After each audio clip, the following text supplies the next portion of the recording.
Kang keke mak ilo amboi dia. Terima kasih.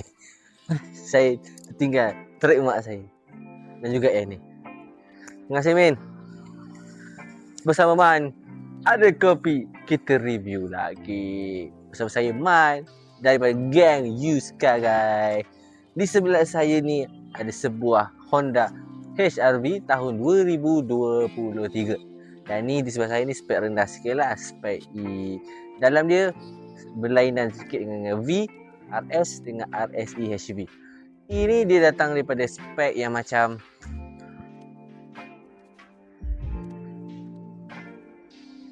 dia datang first seat dia fabric lah, seat fabric. Tapi dalamnya semua sama.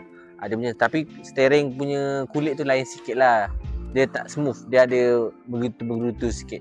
Tapi performance sedap, selesa, mewah, stabil, jimat, murah, maintenance rendah, semua kat dia.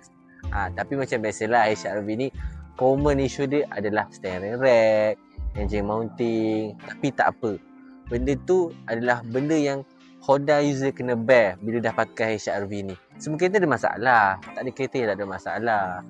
Daripada 10, 9 tu memang confirm akan ada masalah. Bulanan dia, macam saya cakap tadi, bulanan dalam 1,200 ke 1,300. Depends on deposit, interest dan tahun berapa yang korang pinjam. Tapi jangan risau, kereta ni sangat-sangat jimat minyak. Performance dia, kalau highway, tak ada masalah. Stabil, laju. Common issue dia macam saya cakap lah, engine mounting dengan steering rack, itu biasa. Tapi depends on user dia. Kalau pakai elok, cermatlah kereta tu. Kalau tak pakai elok, kereta tu pun jadi tak elok.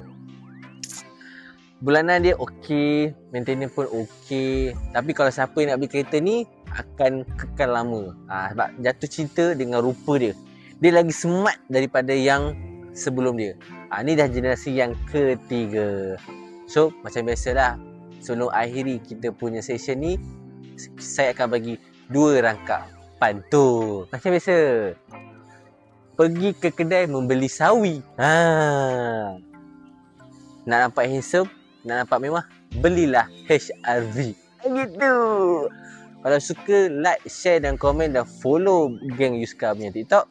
Dan komen video apa seterusnya guys. Bye-bye.